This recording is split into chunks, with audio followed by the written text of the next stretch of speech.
had an opportunity to chat with a young family who's preparing to purchase their first home. I ran into them at the right moment, just before they decided to get qualified from a lender from out of state. I immediately pulled them aside and talked to them about the importance of using a local lender.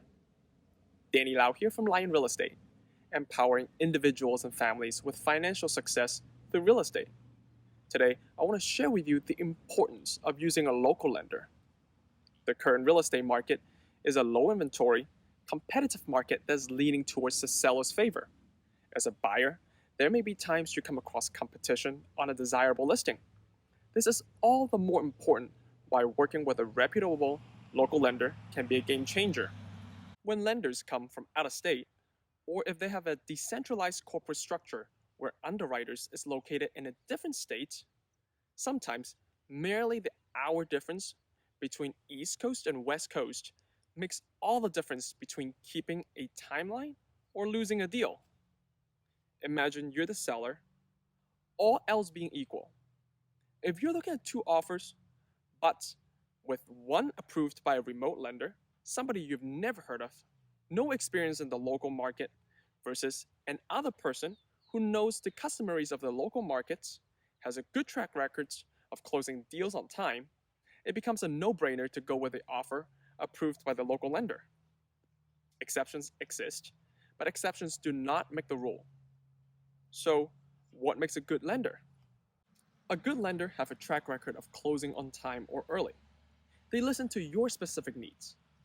They have a policy to prioritize new loans than refinances, and that they have a good working relationship with local real estate markets.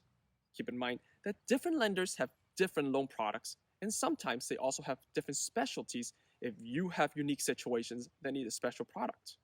You see, nothing happens in a vacuum. It helps your case tremendously with a lender who has good working relationships with local title companies, escrow companies, with realtors, who is familiar with local taxes.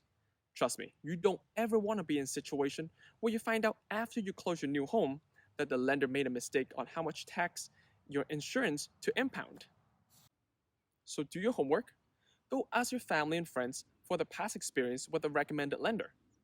Ask a trusted realtor for a referral. Of course, you can always look up the lender's reviews online. Note, this is not a hard rule, but most of the time I stay away from lenders who work for big banks without their own reputation. Of course, I have worked with amazing lenders from credible credit unions, major banks, but past experience have unfortunately steered me away from big banks. I found them to be very ineffective and impersonal most of the time.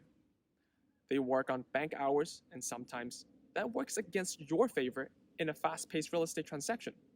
Now let me emphasize, I've worked with amazing lenders from big corporations, but they are the unicorns. Lastly, go shop for rates. As a buyer, you are the consumer.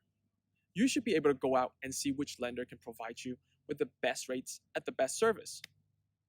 I hope this video has been informative. Now go out there and have fun shopping. If you're in Northern California and you need a recommendation for a great lender, feel free to reach out to me. If you haven't done so already, please subscribe to my channel.